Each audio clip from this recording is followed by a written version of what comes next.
Okay, now we're here with Adam, and he's going to tell us all about good maintenance tips to keep your car safe and ready to roll. Adam, what can you tell us? Well, I actually took some notes. If you don't mind, I'd like to look at a couple of things. Not a problem, not a problem. The first step is really coming to realize that you actually need car repair. A lot of people like to ignore things. You know, they hear a noise, oh, that'll go away, or you know, they smell something or see something, or a light comes on the dash, and then they decide that, you know, I actually need to do something. So that's the first thing. You got to come to that realization. Nobody wants to fix their car. You know, it costs money, but you know, if you put it off, it could end up costing you more in the long run. Absolutely. So next thing is you got to decide on a place to go. So I mean, there's lots of different things that you got to come up with when you're deciding on where you're going to go. You may have a specific problem. You got to go to a specialized repair shop, like say a transmission shop or a body shop, you know, depending on what you need. But when it comes to auto repair, there's lots of decisions. Pretty much in today's automotive repair industry, most shops who do anything with automotive repair claim to be total car care. Just be careful about where you go, because just because they say they do total car care, it may not actually fit the needs for what you really need or you think total car care is. Can I ask you a question about sure, that? Absolutely. Would you say would those places be more expensive than like a total car care place or special places? What's about the best way to go as far as trying to just pick the best location? A specialty place, I mean, if they specialize in transmission, you probably want to go to them, okay? Midas, you know, can do some transmission work, but we don't rebuild transmissions. You got to go to them, and you're probably going to save more money in the long run because they really know what they're doing. If you go to a place that just says that they can do that kind of thing, they may or may not be able to, and they may end up outsourcing the work anyway, and it may cost you more in the long run.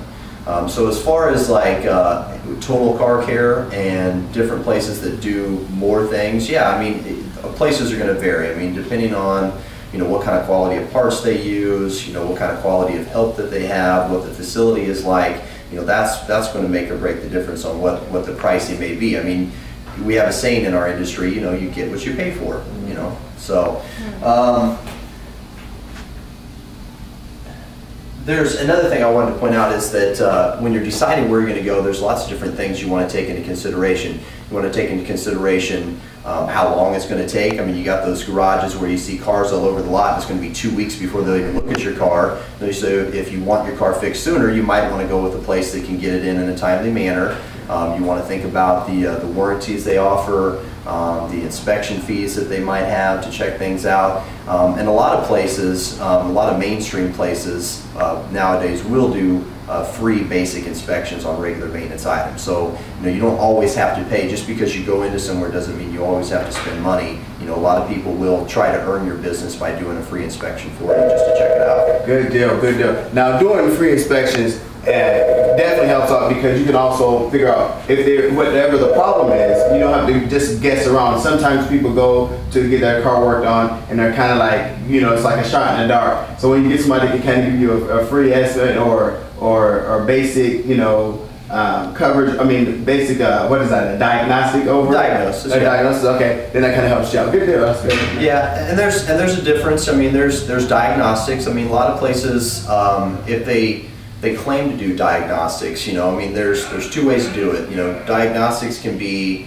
just a free checkup where you just look the car over and see what's going on, and maybe you take some things apart to look at stuff. And then there's more complicated diagnostics, and your complicated diagnostics, anybody who really knows what they're doing is going to charge you for a complicated diagnosis, because if they're not charging you for it, I don't know that I trust that, because they may not even really know what they're talking about. Now, there's always caveats to every situation, you know, and it really, when you finally decide on that place you're going to go to, that's the next step. You decided the place, you've done your research.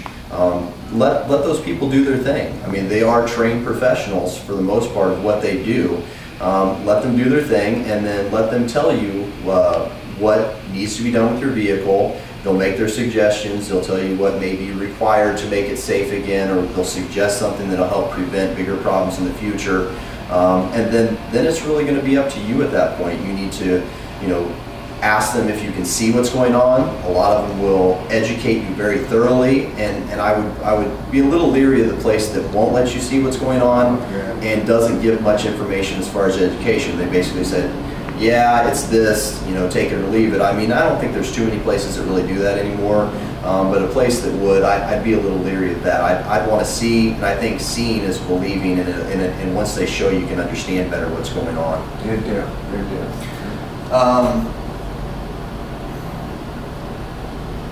So, and when they finally give you that diagnosis, okay, there's almost always going to be options, and that's what you need to figure out, what option is best for you. So sometimes you're going to decide that you're going to keep your vehicle for a long time. Sometimes, you know, you're deciding that I just need to get this by for a little while. And so what I like to do is I like to ask people that question. You know, if the place isn't asking that question, you need to think about it yourself. So if you're going to keep the vehicle for a long time, you might want to go with a higher quality part because it's going to last longer. Almost every single repair that a repair shop can do has different levels of parts, and they're fit for different kinds of customers. The customer that doesn't want to spend too much because they're not going to keep it, or the customer who wants better quality. Whether they're going to keep it or not keep it, some people do want the higher quality. So definitely take that into consideration. So you would say that obviously more expensive parts just means that a lot of times it means that it's just going to help your car last longer, or the part will last longer in the vehicle, ideally. And sometimes in the long run, it may be more cost effective than just trying to do the short thing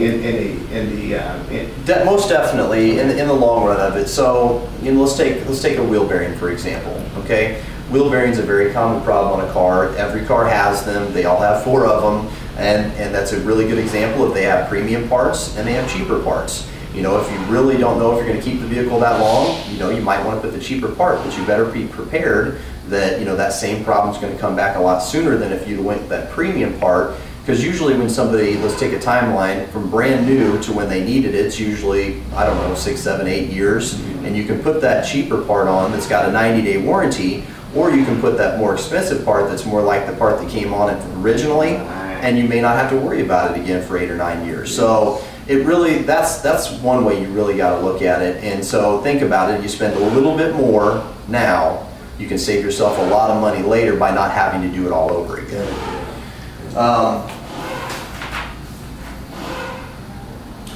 So you've decided what you're going to do, you know, and you went to the place and they told you what's wrong. You need to, at that point, you need to take all the education you've done, the research beforehand, the education that they've given you, what you've seen for yourself. And then at that point, if everything feels right and it needs to be done, you need to trust your gut instinct and go with it. If for some reason that it doesn't feel right and they didn't want to show it to you and they said it could probably wait if it had it to, you know, you may want to just go ahead and wait on it and try to figure out what is the right thing for you. I mean, there still are places out there, you know, that may try to get you to do things that don't necessarily have to be done immediately, and may portray it in a different manner. So just try to go with your gut instinct at that point. Then there's the whole subject of preventative maintenance. Yes. Just a whole different deal. Oil changes, for example. I always tell people oil changes are one of the most important things that you can do for your vehicle. Theoretically, if you can keep clean oil in your car, your engine will probably last, you know, potentially forever. I mean, I guess, you know, figuratively speaking, or, you know, not realistically is it going to last forever, but, you know, cars can last for a very long time, but they will have much more problems if you don't go in for the regular checkups and things like changing oil.